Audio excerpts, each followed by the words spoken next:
இன்றைக்கி திங்கட்கிழமை மகா கந்தசஷ்டி விரதத்தோட டே 17. இன்றைக்கி டே 4:30 போல் ஸ்டார்ட் ஆச்சு.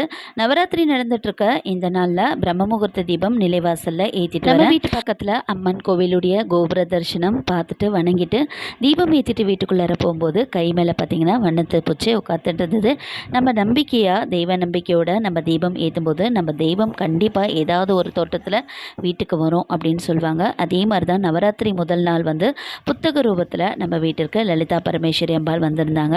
இன்றைக்கி வண்ணத்து பூச்சி ரூபத்தில் அம்பா வந்திருந்தாங்க. எந்த தெய்வம் வந்திருந்தாலும் எங்களுக்கு துணையாக இருக்கணும் அப்படின்னு சொல்லிட்டு வேண்டிட்டு நம்ம முருகப்பெருமானுக்காக வெற்றிலை தீபம் ஏற்பாடு செஞ்சுருந்தேன்.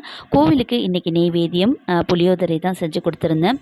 அண்ட் கந்தசஷ்டி விரதம் இருக்கணும் அப்படின்னு நினைக்கிறவங்க 21 நாட்கள் விரதம் நாள் 6ஆம் தேதி திங்கட்கிழமை பௌர்ணமி நாளில் வருதுங்க. எந்த நாளில் துவங்கினீங்கன்னா உங்களுக்கு 21 நாள் சரியாக ஐயனை வழிபாடு செய்து பலனடையலாம்.